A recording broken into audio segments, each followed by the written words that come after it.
Now to the APC National Publicity Secretary, Felix Morka, who's here with me in the studio. Thank you for joining us on the News. Thank you for having me. Interesting development, particularly when you consider that we heard from the president-elect a few days ago calling for peace and asking for, a reconciliatory approach to the aftermath of the election. Is the APC as a party behind the position of Mr. Keyamo in this regard? Yes, certainly, because recently, especially the running mate to Peter Obi, Baba Dati Ahmed, has been really loose in his language, in his utterances, and I think he's really inflaming passions unnecessarily. Now, INEC, the Independent National Electoral Commission, is the only authority that is, given the duty and the powers to conduct elections in this country. INEC has done its job.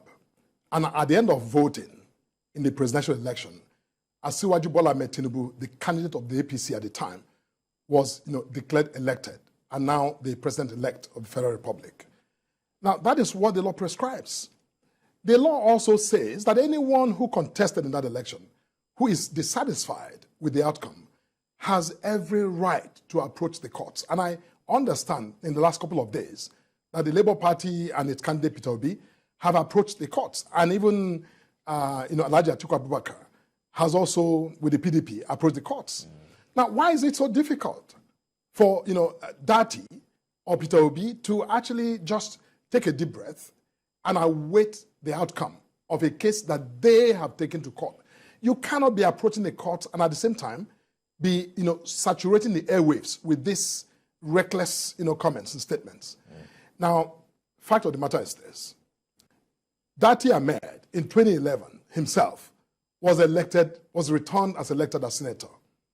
He was sworn in, inaugurated, and he was a senator of the Federal Republic until November 2011, when a court decided that his election was the product of massive fraud and rigging before he was, showed the way out of the Senate.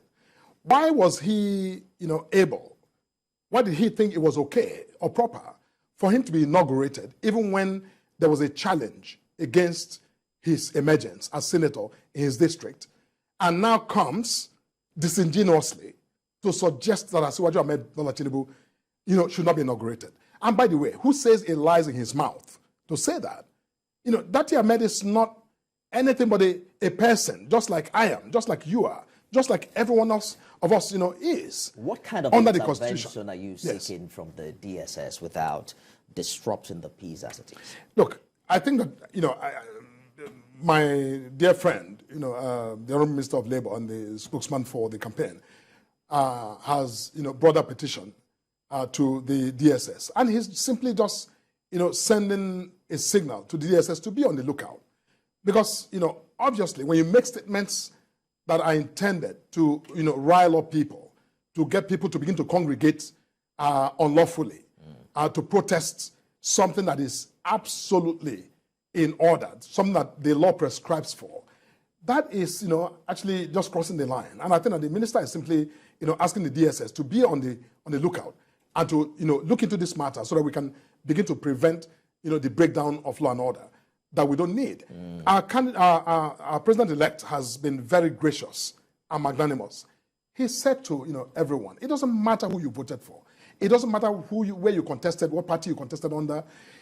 Look, let us all take a deep breath, come together. Because at the end of the day, whether we like it or not, this country is bigger than any one of us, bigger than any one of those candidates. And it is on behalf of this country that we must all just, stay the cause of peace and expect that, everyone else who feels dissatisfied, we go to where the Constitution has appointed as the place to go. There are also some very weighty allegations here that he has it on good authority, that the duos have now sponsored some young people to populate the social space with inciting messages and the rest.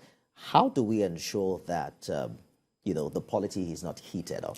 Because if we have a situation where the political class is, accused of fanning the embers of discord, which the president-elect addressed in his address. How do we keep the peace? Because you can't possibly take everyone to court or report everyone to the DSS. What kind of solution is the APC preferring at this time? The president-elect himself has done what there is to do. And that is, a message that was completely magnanimous, that was as mature as can be. I mean, this is someone who has been knowing Nigeria for a very long time. Asiwaju Bola Ahmed Tinubu is a Democrat. He has invested probably as much as anyone, if not more than, anyone or everyone in the Nigeria project.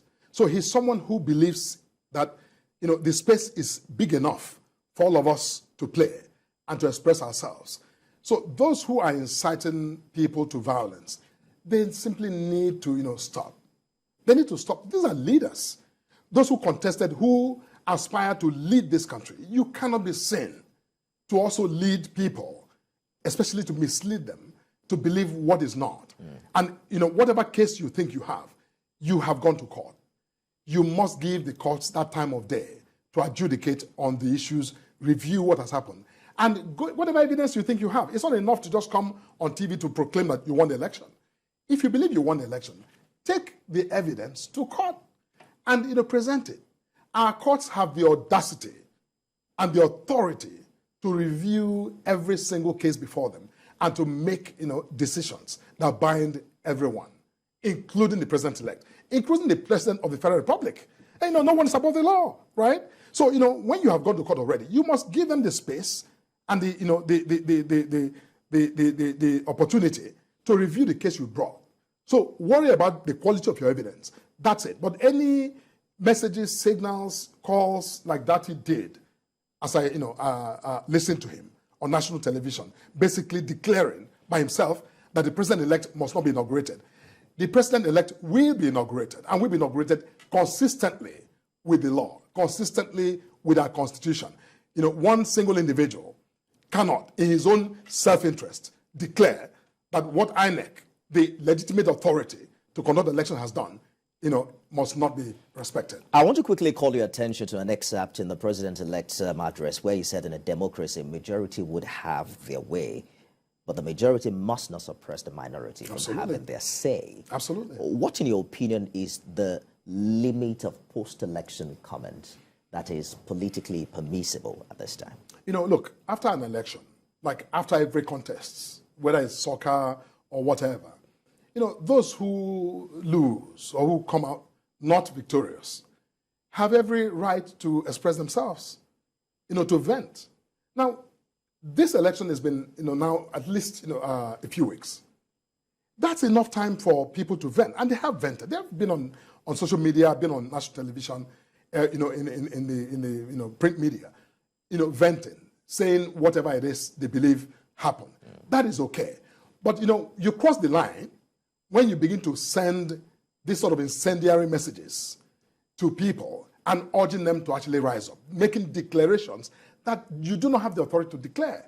For, Dati to say that Asiwaju must not be inaugurated, that is way, way out of line. In other climes, by now, he'll be somewhere, answering questions, because you don't say that. Because that is capable of, inciting people who don't know any better to say, oh, he has said it, we can do it. I mean, you saw what happened with the, elections in the US, where the president was really almost uncontrollable in some of his utterances.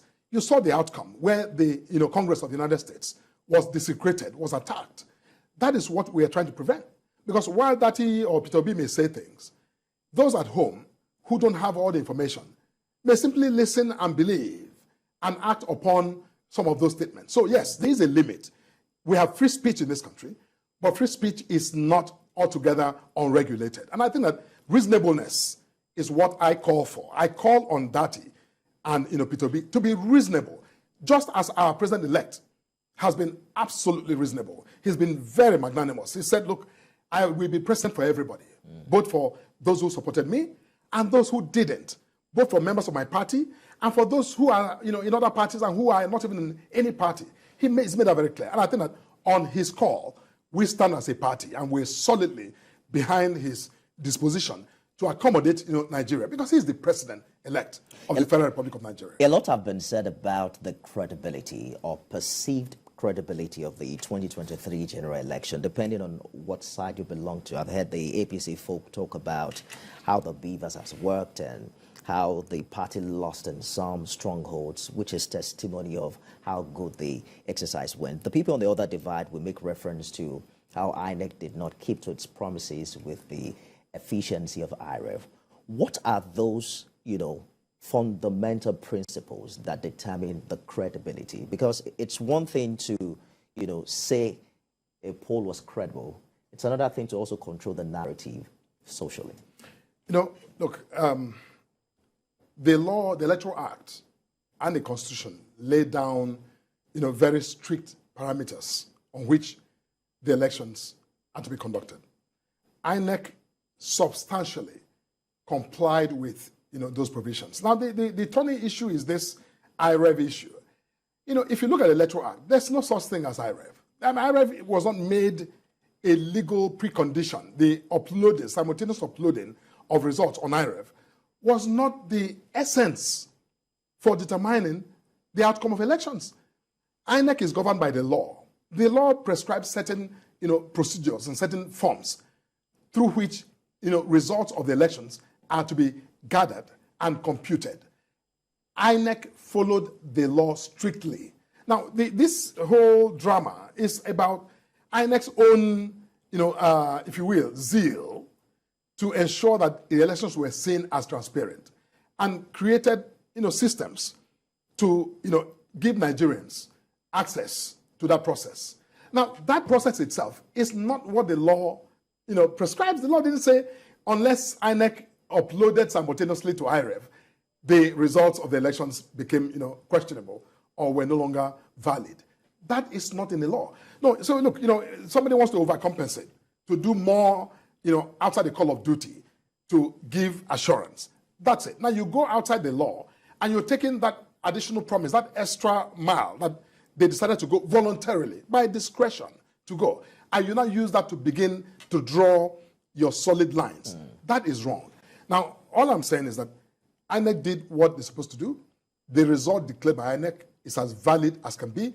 And by the way, under the law, there's a presumption of regularity when a legitimate authority carries out an official duty. And everything INEC has done is presumed under the law to be absolutely valid and legitimate, unless and until, properly constituted courts decide otherwise, which is why it's not by, an individual making that declaration. It is by the court, and hopefully the final court of the land, the Supreme Court, making those decisions that you can say that what INEC has done has been struck down. Until that is done, just like, Ahmed Dati was sworn in 2011, Ahmed Dati cannot apply selective justice. And, when it was, in his own case, he accepted to be sworn in while a challenge was going on. And now, in 2023, almost 2 decades later, a decade or more later, he insists that Asiwaju Bola Ahmed Tinubu must not be sworn in unless and until all of the legal issues are resolved. That is absolutely disingenuous and unacceptable. APC National Publicity Secretary Felix Morka, thank you for talking to us. Thank you so much.